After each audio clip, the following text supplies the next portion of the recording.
वह नहाकर निकला ही था कि शोभा ने कहा, जरा बाहर जाकर देखिए तो। क्या है? उसने बेजारी से पूछा, पर अपनी उत्सुकता को रोक न सका। गीले बालों को तौलिए से रगड़ता हुआ बरामदे में आ खड़ा हुआ। देखने को वहां कुछ भी तो नहीं था। अपने पीछे चली आई शोभा पर वह बरसने ही वाला था कि उसने कहा, जरा बाहर तो देखिए बाबूजी को।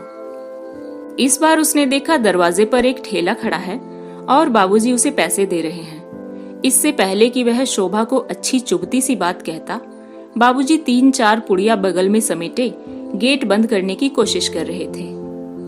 यह क्या ले लिया बाबूजी? उसने आगे बढ़कर फाटक बंद करते हुए पूछा। कुछ नहीं, थोड़ा सा नमकीन। अपना बोझ प्रमोद के हवाले करते हुए बाबूजी ने कहा।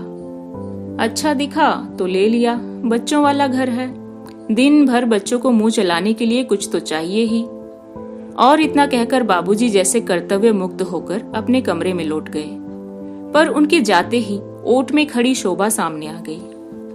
लो भाई, संभालो अपनी अमानत, प्रमोद ने सामान उसकी ओर बढ़ाते हुए कहा, किंतु वह वैसी ही तनी हुई मुद्रा में दूर खड़ी रही। अरे लो भाई, मुझे तैयार होने दो, अब 9:15 हो रहे हैं। यह है क्या? उसने रूखे स्वर में पूछा। नमकीन है, बाबूजी बच्चों के लिए खरीद कर लाए हैं। आपके बच्चों ने कभी राह चलते ठेले की कोई चीज खाई है? ठीक है भाई, पर मैं बाबूजी से तो यह सब कह नहीं सकता था ना। उन्हें अपने लाडले पर प्यार आ गया है तो बीच में बोलने वाला मैं कौन होता हूँ। उनका मन हुआ तो वे खरीद लाए। अब तुम्हारा मन हो तो घर में रखो, नहीं तो नौकरों में बांट दो, बस बात खत्म। नहीं, बात यही खत्म नहीं। प्रमोद भीतर जाने को मुड़ा ही था कि शोभा का सख्त स्वर सुनकर बीच ही में रुक गया। क्या? यह है कि इसका मतलब खूब समझती हूँ। साफ साफ कहो ना, वक्त बेवक्त कुछ देखती नहीं, बस बहस लेकर बैठ जाती हो। जरा घड़ी तो देखो। मुझे मालूम है यह सब मुझे दिखाने के लिए किया गया है। मेरी समझ में तो अब भी कुछ नहीं आ रहा, ठीक से बताओ। 2-4 दिन से उनकी मंडली को नाश्ता नहीं दे पा रही हूं ना, इसीलिए यह नाटक रचा गया है। लेकिन नाश्ता क्यों नहीं दिया गया? तुम्हें मालूम है बाबूजी सूखी चाय कभी नहीं पीते। बाबूजी के लिए किसने मना किया? पर पूरी बारात को तो मैं रोज खिला नहीं सकती। बिस्कुट उस्कुट से काम चल जाता तो तब भी गनीमत थी, पर आपके पिता तो चाहते हैं कि दिन भर हलवाई की कढ़ाई चढ़ी रहे। पता नहीं किस जमाने में रहते हैं। ना तो उन्हें इस बात की परवाह है कि बाजार आकाश छू रहा है, ना इस बात का ही ख्याल है कि घर में गैस नहीं है या कि नौकर बीमार पड़ा है। मजबूर हैं बेचारे, माँ ने ऐसी शाही आदतें डाल दी है, अब भला इस उम्र में छूटेंगी वे? पर शोभा को तसल्ली नहीं हुई। खाने की मेज पर भी उसका भुनभुनाना जारी रहा। आखिर तंग होकर प्रमोद बोला, अच्छे भले पड़े थे गांव में, तुम्हें ही शौक चढ़ा था बुलाने का, अब क्यों रोती हो? हम लोगों के होते हुए वहां उनका अकेले रहना क्या अच्छा लग रहा था? आखिर संतान किस दिन के लिए होती है? शोभा ने बुजुर्गाना लहजे में कहा। जब इतनी समझदार हो तो सहना भी सीखो। तुमने क्या सोचा था कि बाबूजी आएंगे तो मोम के गुड्डे की तरह कमरे में बैठे रहेंगे? मैं क्या पागल हूँ? बल्कि मैंने तो सोचा था कि घर में बड़े बुजुर्ग के रहने से एक दबदबा सा रहेगा, बच्चों पर कुछ अच्छे संस्कार होंगे। आपके टूर पर चले जाने के बाद अकेला सा नहीं लगेगा।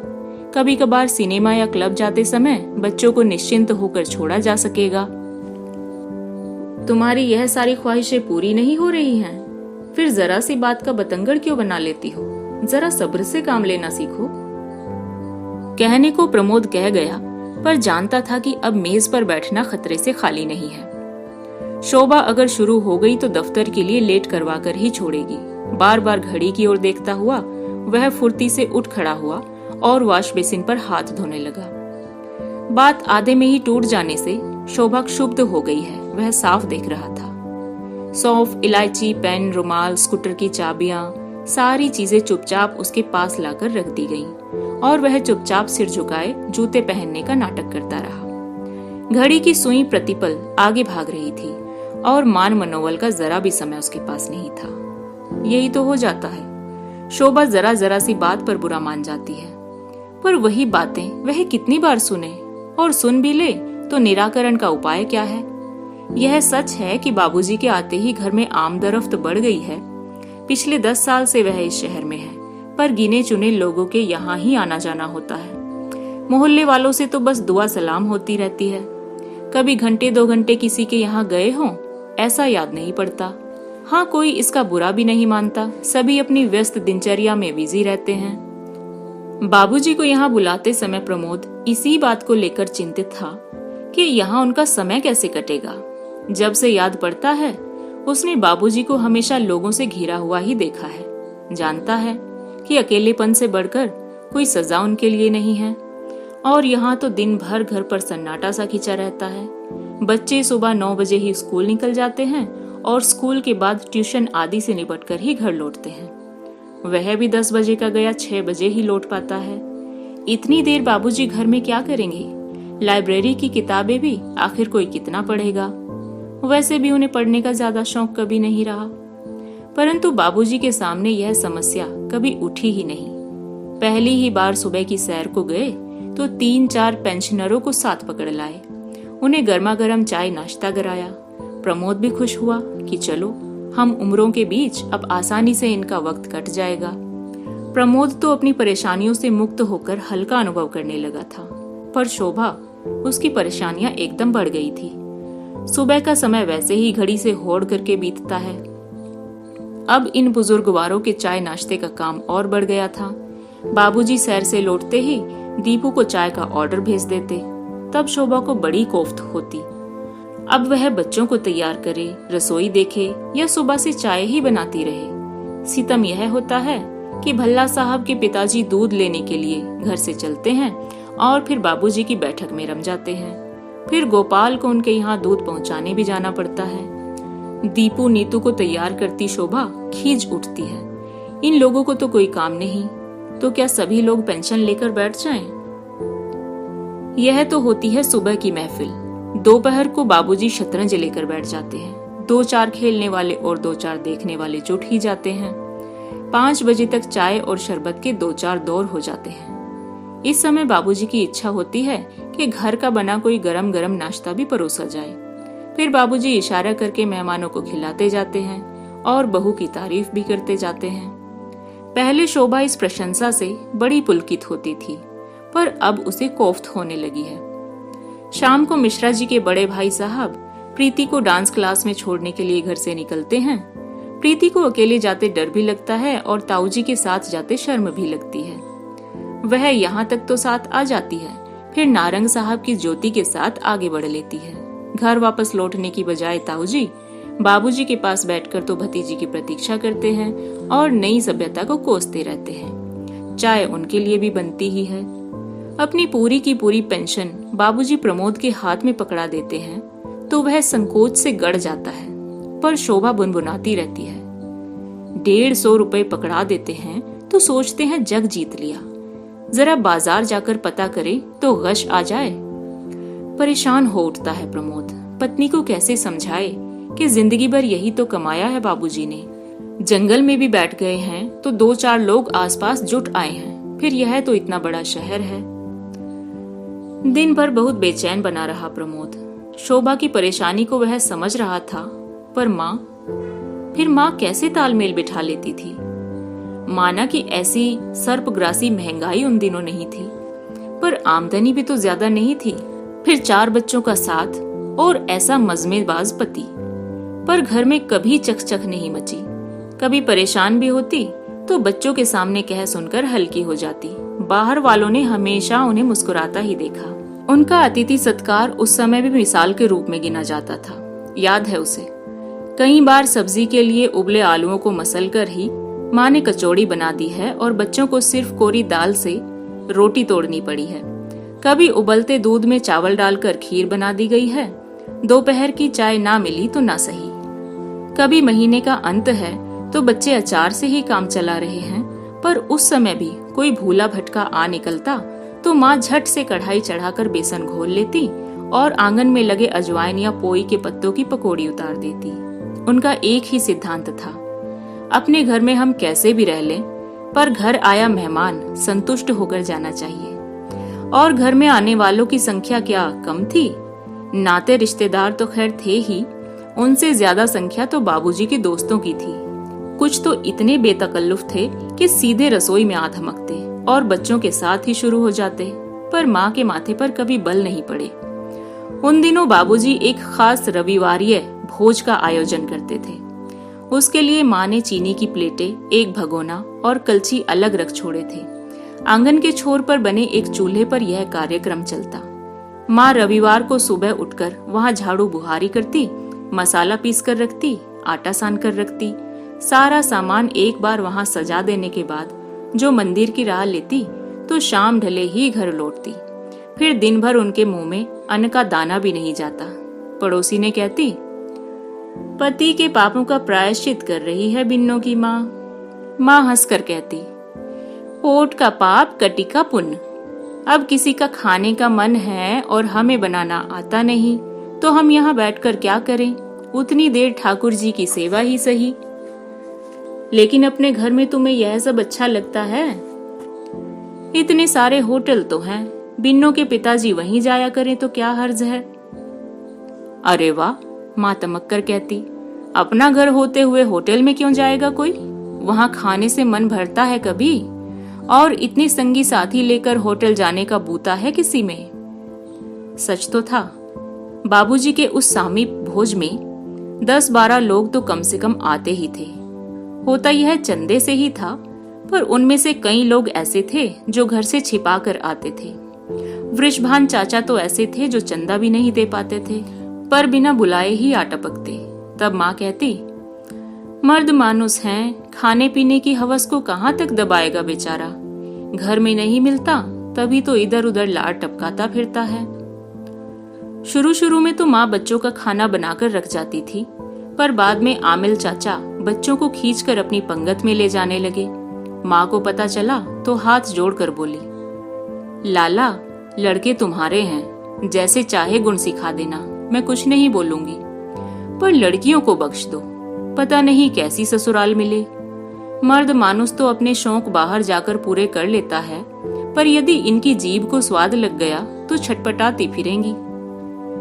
उस समय तो सारी बातें इतनी रूटीन हो गई थी कि कुछ भी अस्वाभाविक नहीं लगता था, पर आज सोचते हुए कैसा आश्चर्य होता है। मुश्किल से 4 किताबें पढ़ी, कट्टर धार्मिक संस्कारों में पली बढ़ी माँ, इतनी सूझबूझ, इतना विवेक, इतनी सुगढ़ता कहाँ से ले आई वह? कौन सा विश्वविद्यालय था जहाँ से माँ ने यह विद्या सीखी थी? अभावों में मुस्कुराने की विद्या, पति के दोषों को खूबसूरती से ढांपने की विद्या, बच्चों के भविष्य में दूर से झांक लेने की विद्या, मध्यम वर्गीय विपन्नता के बावजूद भी सिर उठाकर चलने की विद्या। कहाँ से सीखा था माँ ने यह सब? माँ के प्रति उसका मन नए सिरे से श्रद्धानत हो आया। सच, ऐसी संगिनी को खोकर बाबूजी कितने अकेले पड़ गए होंगे। पता नहीं उसके मन में कैसा ज्वार उमड़ा कि घर लौटते समय उसके स्कूटर की सामने वाली बास्केट तरह तरह के खाद्य पदार्थों के थैलियों से भरी हुई थी। इतने पर भी उसका मन नहीं भरा तो हलवाई की दुकान के सामने गाड़ी रोककर उसने 10-12 गरम कचौड़ियां भी तुलवा ली। स्कूटर पार्क कर वह किसी स्कूली बच्चे किसी आतुरता से सीधा बाबूजी के कमरे में घुस गया। बाबूजी, कचौड़ी लीजिए, बिल्कुल कढ़ाई से निकलवा कर लाया हूँ। अपने यहाँ का मशहूर हलवाई है, आपके शहर की टक्कर का तो नहीं। बाबूजी विस्मित होकर उसकी ओर देखते रहे, फिर धीरे से बोले, इतनी जल्दी क्या है बेटे, अंदर भिजवा दो, सब लोग साथ ही ले लेंगे। संकोच में पड़ गया वह। ठीक तो है, बाबूजी क्या ऐसे ही हाथ में लेकर खा लेंगे? अपनी उमंग में उसे याद ही ना रहा कि शाम की चाय बाबूजी उसके साथ ही लेते हैं। स्कूटर का सामान निकालकर गोपाल अंदर ले जा रहा था कि उसने शोभा को आवाज दी। कचौड़ी का लिफाफा उसे पकड़ाते हुए बाकी सामान खुद ले लिया और अलमारी में एक एक सिरे से जमाने लगा। बाबूजी कुछ देर तक तो शांति से देखते रहे, फिर धीरे से बोले, यह क्या हो रहा है बेटे? जरा शहर तक निकल गया था, बड़ी फेमस दुकान है वहां, अग्रवाल नमकीन भंडार। सोचा यहाँ तक आया हूं तो कुछ लेता चलूं। यह कुछ है? तुम तो पूरी दुकान ही उठा लाए बेटा।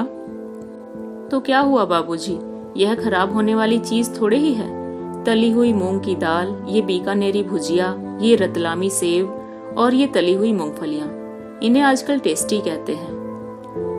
ठीक है, बाबूजी ने उसे रोकते हुए कहा। अब ले आए हो तो ठीक है, पर यहाँ क्या नुमाइश लगा रहे हो? ले जाकर बहू को दे दो। इसी प्रश्न से प्रमोद बचना चाहता था। हकलाते हुए बोला, उधर के लिए भी लाया हूँ, गाड़ी में पैकेट्स रखे हैं। इधर के लिए अलग से लाए हो? क्यों? अक्सर आपके पास लोग बाग आते रहते हैं ना। तो बाबूजी का स्वर उनकी दृष्टि की ही तरह तीखा था।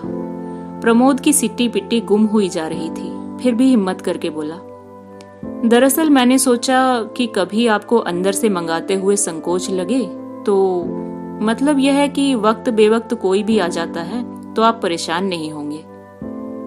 तो बेटे एक काम और करो। जी? एक बिजली का चूल्हा और पतीली भी यहाँ रखवा दो। बेवक्त कोई आए तो मैं चाय भी बना लिया करूंगा। बाबूजी, आप समझ नहीं रहे हैं। मैं सब समझ रहा हूँ बेटे, और एक बात तुम भी समझ लो कि मेरे पास जो भी लोग आते हैं वे खाते पीते घरों के शरीफ आदमी हैं। एक कप चाय अगर हम उन्हें पिलाते हैं तो उसमें अपने ही घर की इज्जत बढ़ती है, अपना ही बखान होता है। हम किसी पर कोई एहसान नहीं करते।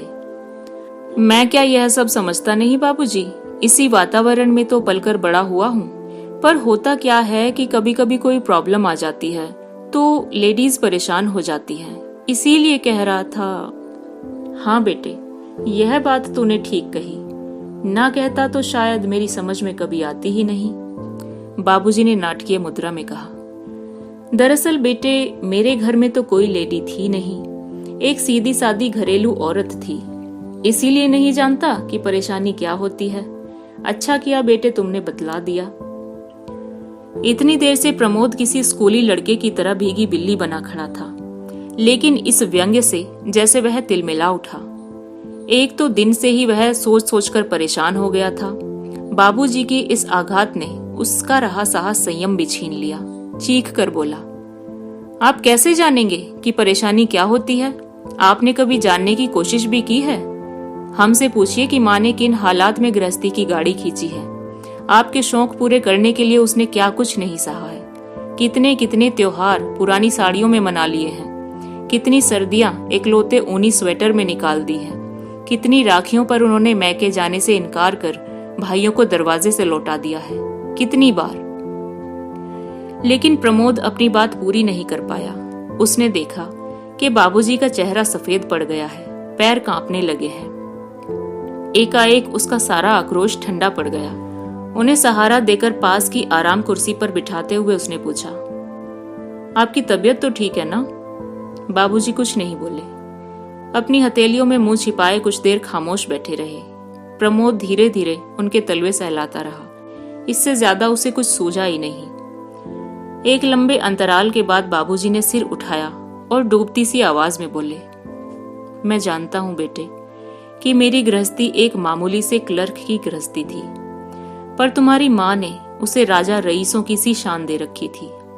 साक्षात लक्ष्मी का रूप थी वह। मुझे मालूम है कि उसके लिए रोज रोज नई साड़ियां मैं नहीं जुटा सका, पर यह भी जानता हूं कि घर आई हर बहन बेटी नई चूनर के साथ ही विदा हुई है।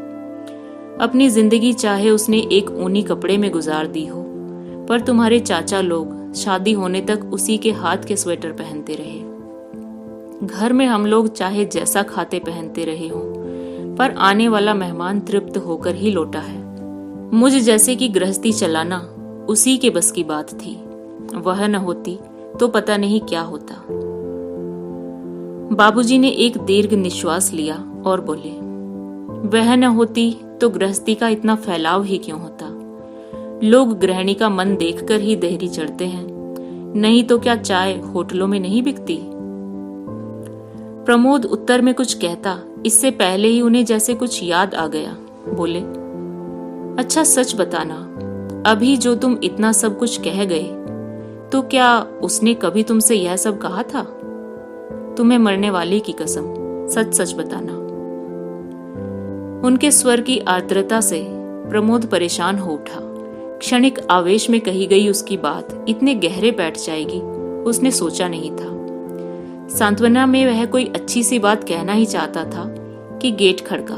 उसने उचक कर देखा, मिश्रा जी के बड़े भाई साहब आ रहे थे।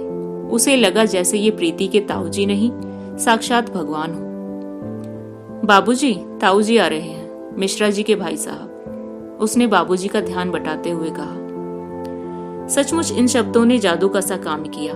पल भर में बाबूजी सहज हो आए। दूसरे ही क्षण वह फुर्ती से उठ खड़े हुए। पैरों में चप्पल सरकाते हुए उन्होंने खूंटी पर टंगा अपना कोट भी पहन लिया। ताऊजी अपनी डगमग चाल से जब तक कमरे में पहुंचे, बाबूजी तैयार होकर बाहर निकल आए और बोले, चलिए मिश्रा जी, जरा चौराहे तक हो आए, मेरे पान बिल्कुल चुक गए हैं। और उन्हें अबाउट टर्न करवाकर सचमुच वे चल पड़े। प्रमोद ठगा सा उन्हें जाते देखता रहा। करीने से सजी हुई देसी पान की डलिया उसका मुंह चिढ़ाती रही।